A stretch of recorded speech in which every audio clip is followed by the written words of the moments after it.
Bismillahirrahmanirrahim. Assalamu alaikum everybody. I hope all of you are doing great and welcome back to my YouTube channel The Virtual Ma'am. मुझे उम्मीद है कि आप सब खैरियत से होंगे। आज के इस वीडियो में हम आइस कैंडी मैन नॉवल के ऊपर बात करने वाले हैं और इस नॉवल का एक बहुत ही इम्पोर्टेंट, डिबेटेबल और कंट्रोवर्शियल एस्पेक्ट है इस नॉवल का, जिसके ऊपर हम आज की वीडियो के अंदर बात करेंगे। आज की इस वीडियो में हम बात करेंगे कि इस नॉवल के अंदर बापसी सिद्धवा ने जो नरेशन टेक्निक यूज की है और जो स्पेसिफिकली एक चाइल्ड का यूज किया है अपने इस नॉवल को नरेट करने के लिए। समटाइम्स लोग इसको इस तरीके से, जो क्रिटिक्स हैं वो इसको इस तरीके से देखते हैं कि एक बच्ची को, एक चाइल्ड को एज अ नरेटर लेना ये एक रिलायबल नरेटर नहीं है। इसके अंदर काफी लूप होल्स होते हैं, यानी कि आप एक छोटे बच्चे की नरेशन के ऊपर रिलाई नहीं कर सकते। ये एक बहुत ही कंट्रोवर्शियल किस्म का एक आइडिया है कि बापसी सिद्धवा ने एक बच्ची को बीच में नरेटर क्यों चूज किया। ठीक है, अक्सर जो है ना नरेटर की रिलायबिलिटी, अनरिलायबिलिटी के ऊपर बात की जाती है। आज के इस वीडियो में हम बात करेंगे कि बापसी सिद्धवा ने कौन सी ऐसी रीजंस थी जिसकी वजह से एक चाइल्ड को एज अ नरेटर यूज किया। इस चीज को शुरू करने से पहले इस चीज के ऊपर बात करना बहुत जरूरी है कि आइस कैंडी मैन किस तरह का नॉवल है।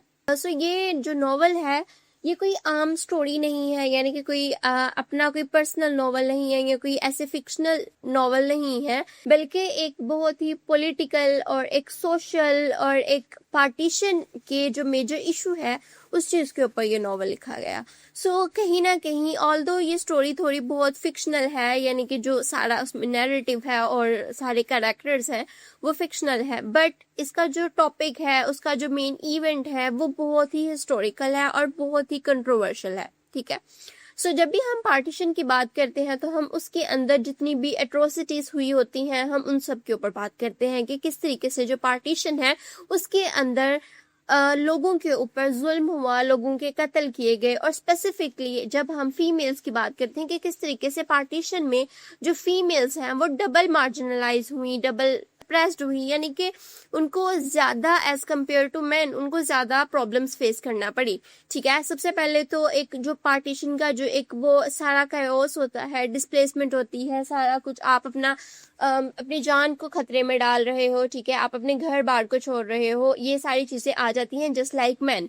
लेकिन उसके साथ साथ जो एक फीमेल्स को जो सबसे ज्यादा एक ट्रोमेटिक चीज जो पार्टीशन को बनाती है with regards to female, that is कि उसको किस तरीके से सेक्सुअली असॉल्ट किया गया, एक्सप्लॉइट किया गया। ठीक है, ऑल्दो ये जो पार्टीशन का था, जो सारा इवेंट था, ये बहुत ज्यादा कंट्रोवर्शियल था, सबके लिए था, बच्चों के लिए भी, मेन के लिए भी, हर किसी के लिए, लेकिन स्पेसिफिकली फीमेल्स के लिए ये बहुत ज्यादा प्रॉब्लमेटिक था, ट्रोमेटिक था। उनकी लाइफ पूरी की पूरी चेंज हो गई। ठीक है, जिन फीमेल्स को सेक्सुअली असॉल्ट किया गया था, एक्सप्लॉइट किया गया था, उनको किडनैप किया गया था, उनकी फैमिलीज ने उनको अबंडन कर दिया था।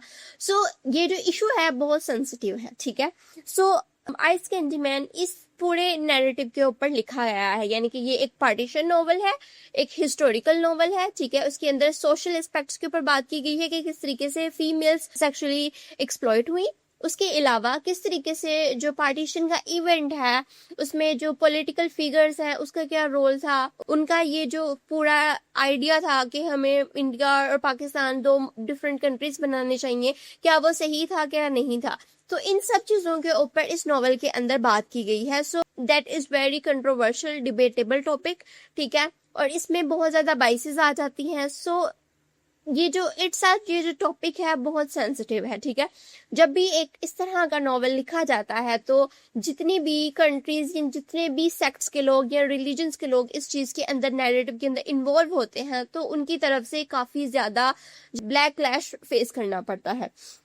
इन सब चीजों को मद्देनजर रखते हुए अब हम देखते हैं कि बापसी सिद्धवा ने इस कंट्रोवर्शियल, इस सेंसिटिव टॉपिक को किस तरीके से टैकल किया।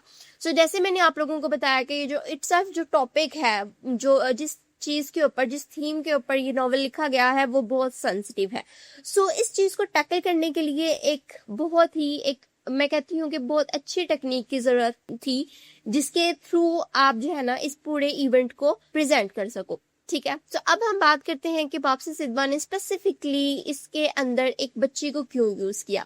इसकी एग्जांपल मैं आपको एक डिफरेंट नॉवल से मैं आपको समझाना चाहूंगी। फॉर एग्जांपल आई होप कि आप सबने ये नॉवल या मूवी देखी होगी, a train to Pakistan by Khushwant Singh.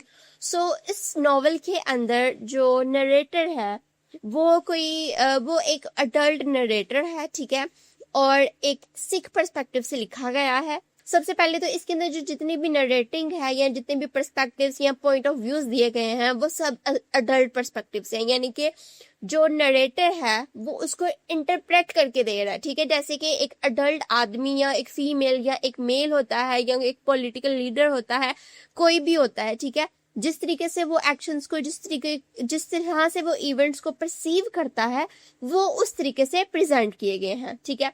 So इस नॉवल की जो रिलायबिलिटी आ जाती है ना वो बहुत ज्यादा चैलेंज्ड हो जाती है, ठीक है, यानी कि आप इसको एक क्रेडिबल या ऑथेंटिक नैरेटिव नहीं कंसिडर कर सकते, ठीक है। जैसे कि ये सिख कम्युनिटी के बंदे ने लिखा है और इसमें हम देखते हैं कि इस नॉवल के अंदर सिख्स को ही बहुत ज्यादा ग्लोरीफाई किया गया है as compared to Muslims and Hindus, ठीक है।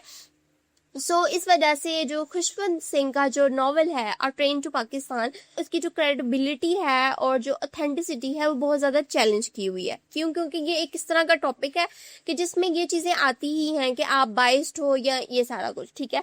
सो आपने इस एग्जाम्पल को जहन में रखना है। अब हम बात करते हैं आइस कंट्रीमैन। सो ये नॉवल भी पार्टीशन के ऊपर है। इसके अंदर भी एट्रोसिटीज बताई गई हैं कि क्या हुई पार्टीशन के टाइम पीरियड में, डिफरेंट सेक्सेस के अंदर इन्वॉल्व हैं, डिफरेंट रिलीजन्स के अंदर इन्वॉल्व हैं, सारा कुछ, ठीक है। सो अब हम बात करते हैं कि जो लैनी है, ठीक है, सबसे पहले तो उसके कैरेक्टर को समझना बहुत ज्यादा जरूरी है।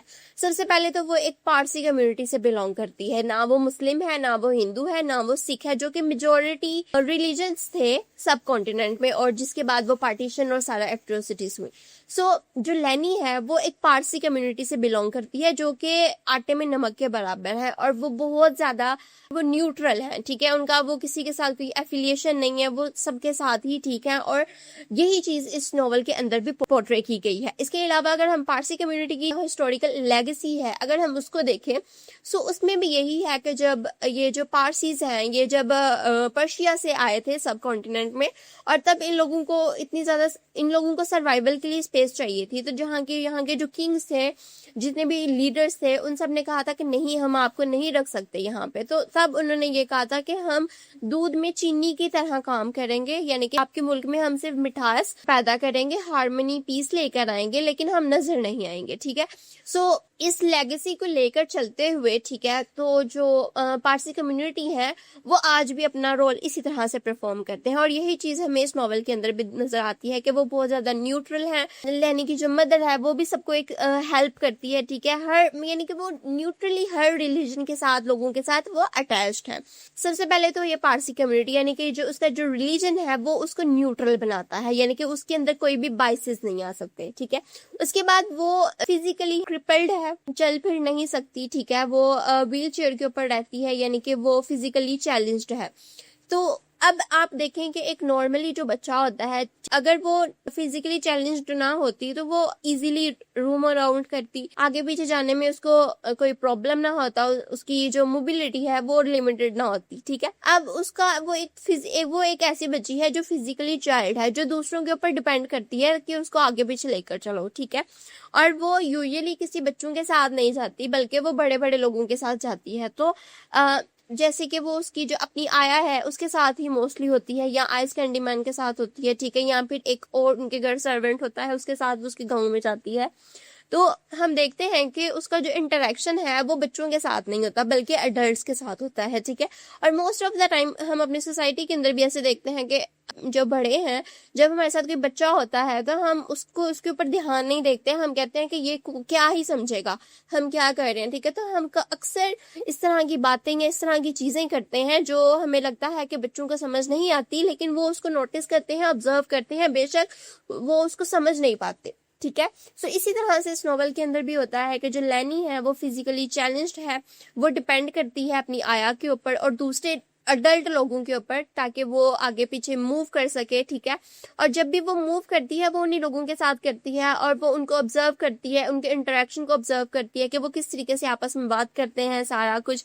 और वो हमेशा ही अडल्ट में रहती है, यानी कि उसका इंटरेक्शन बच्चों के बजाय बड़ों के साथ होता है, ठीक है। सो वो एक एक्सपीरियंस गेन कर रही है, अपने इर्द गिर्द लोगों की बातें सुनती है, सारा कुछ जितने भी इवेंट्स हो रहे हैं। इसी तरीके से जब पार्टीशन का भी इशू होता है तो वो सारा कुछ ऑब्जर्व करती है कि क्या सब कुछ हो रहा है, ठीक है। दूसरी बात, उसकी जो मोबिलिटी है वो बहुत ज्यादा लिमिटेड है, ठीक है। तो वो काफी टाइम तक एक ही प्लेस के ऊपर रहती है, ठीक है।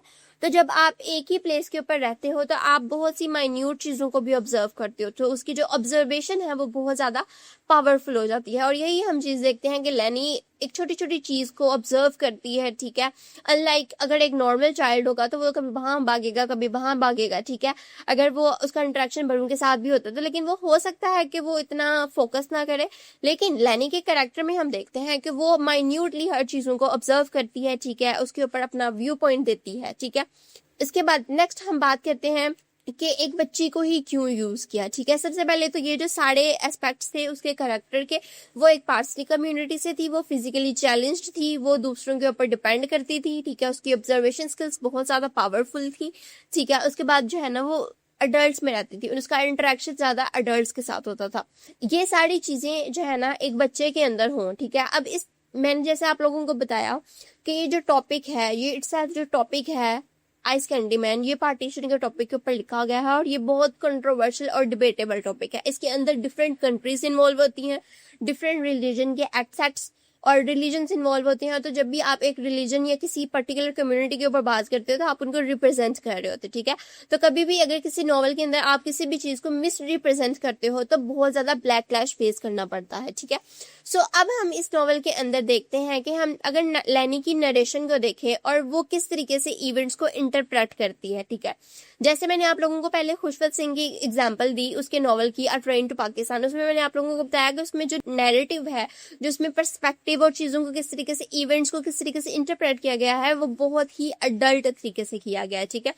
अब हम इसमें कह सकते हैं कि यार वो एक सिख था और वो एक बड़ा है, हो सकता है कि ऐसा ना हुआ हो सकता है कि उसके पर्सनल एक्सपीरियंसेस थे या फिर उसकी पर्सनल बाइसेस थी जिसकी वजह से उसने इस तरीके से एक इवेंट को इंटरप्रेट किया। ऑन द अदर हैंड अगर हम लैनी के कैरेक्टर को देखते हैं तो वो एक बच्ची है, ठीक है। तो वो उसके सामने जितने भी चीजें हुई पार्टीशन के टाइम पीरियड में, जो भी एक्सप्लॉयटेशन हुई, ठीक है, उसकी आया के साथ जो हुआ, उसकी आइस कैंडी मैन ने जो किया, ठीक है, किस तरीके से किलिंग्स हुई, सारा कुछ वो एक बच्ची की तरह परसीव करिए, जैसे एक बच्चा एक चीजों को परसीव करता है। तो वो नॉवल के अंदर में उन इवेंट्स को इंटरप्रेट भी करती है, लेकिन वो बहुत ही बच्चों वाले तरीके से करते हैं, यानी कि हमें कोई पर्सनल बाइसिस और एक वो एक होता है ना अडल्ट पर्सपेक्टिव नहीं हमें मिलता। इस नॉवल के अंदर सारी चीजें एक सिंपलेस्ट फॉर्म में जो है ना वो हमें प्रेजेंट की गई हैं कि ऐसा हुआ था, ठीक है। यानी कि उसमें हमें कोई भी जो है ना बाइसेस नजर नहीं आती, कोई भी पॉइंट ऑफ व्यू नहीं आता नजर, कोई भी पर्सपेक्टिव नजर नहीं आता। हम रीडर्स के ऊपर छोड़ दिया है कि हम उन सारे इवेंट्स को खुद इंटरप्रेट करें और अपनी जो अंडरस्टैंडिंग है वो खुद बिल्ड करें। जैसे कि इस नॉवल के अंदर हम देखते हैं कि किस तरीके से जो लैनी है एट द एंड वो आइस कैंडी मैन को बता देती है कि आया कहाँ है, ठीक है। अब वो बच्ची नहीं समझ पाती कि ये सब कुछ वो क्यों पूछ रहा था या उसने क्या किया, ठीक है। यहाँ पे वो रेड एरिया में थी, तो वो बहुत सिंपल तरीके से चीजों को प्रेजेंट करती है, लेकिन एज अ रीडर्स हम उस चीज को इंटरप्रेट कर सकते हैं। सो इस नरेशन के थ्रू वापसी सिद्धवा ने जितनी भी बाइसेस थी उन सब चीजों को निकाल दिया, एक न्यूट्रल पर्सपेक्टिव दिया, ठीक है, एक बच्चे के थ्रू दिया। कोई भी एक बड़ा जब भी एक चीज को देखता है ना तो वो ना चाहते हुए वो चीजों को वैसे ही एक्सप्लेन करता है जैसे वो उनको इंटरप्रेट करता है। यानी कि एक जो अडल्ट इंसान है, एक जो प्रॉपर एडल्ट इंसान है, वो कभी भी इवेंट्स को सिंपल वे में प्रेजेंट नहीं कर सकता। वो किसी ना किसी तरीके से इवेंट्स को, उसकी जो नरेशन में जो चीज है वो उसके बाइसेस आ जाएंगे, वो इवेंट्स को परसीव ही ऐसे करेगा जैसे वो चाहता है, ठीक है। सो यही वजह है कि वापसी सिद्धवा ने इस नॉवल के अंदर एक बच्ची को चूज किया जो फिजिकली चैलेंज्ड है, जो पारसी कम्युनिटी से बिलोंग करती है, जिसकी ऑब्जर्वेशन स्किल्स बहुत ज्यादा पावरफुल है, लेकिन क्योंकि वो एक बच्ची है सो वो कोई भी हमें आइडिया नहीं दे रही, कोई पर्सपेक्टिव नहीं दे रही। हम रीडर्स के ऊपर है कि हम उन इवेंट्स को किस तरीके से जो है ना वो जज करते हैं और किस तरीके से उसको इंटरप्रेट करते हैं। और यही वजह है कि जो वापसी सिद्धवा है उसने लेनी को एज अ नरेटर चूज किया। सो मेरे ख्याल में जो लेनी का कैरेक्टर है, लेनी एज अ नरेटर, वो एक अनरिलायबल नरेटर नहीं है बल्कि मोस्ट सूटेड नरेटर है इस नॉवल के लिए, क्योंकि ये टॉपिक ही ऐसा है, ये इशू ही ऐसा है कि जिसमें आपको इन सब चीजों को देखना पड़ता है। ये बहुत सेंसिटिव और कंट्रोवर्शियल टॉपिक है। सो आई होप आप लोगों को समझ आई होगी, because this is my understanding के वापसी सिद्धवा ने क्यों लेनी को एज अ नरेटर चूज किया। ठीक है, क्योंकि मोस्ट ऑफ द टाइम लोग यही कहते हैं कि वो एक अनरिलायबल नरेटर है क्योंकि वो एक छोटी बच्ची है। ठीक है, लेकिन मेरे ख्याल में ये टॉपिक ही ऐसा था कि इसमें हमें सिंपलेस्ट डिस्क्रिप्शन चाहिए थी इवेंट्स की और उसको हमने खुद इंटरप्रेट करना है। ठीक है, अगर हमें वापसी सिद्धवा खुद इंटरप्रेट करके देती इवेंट्स के कि किस तरीके से दोनों साइड्स पे किलिंग्स हुई, सारा कुछ हुआ, तो शायद हम कहते कि नहीं इसकी पर्सनल बाइसेस थी। ठीक है, ये सारा कुछ। सो यही वजह है कि ये जो नॉवल है पार्टीशन के हिसाब से बहुत ज्यादा पावरफुल और ऑथेंटिक कंसिडर किया जाता है, इसकी क्रेडिबिलिटी बहुत ज्यादा हो जाती है। सो मुझे उम्मीद है कि आप लोगों को ये मेरे आइडियाज, ये मेरा एनालिसिस अच्छा लगा होगा और आपकी अंडरस्टैंडिंग भी अच्छी हुई होगी। इंशाल्लाह हम लोग बहुत जल्द मिलेंगे अपनी नेक्स्ट वीडियो में, तब तक के लिए अल्लाह हाफिज।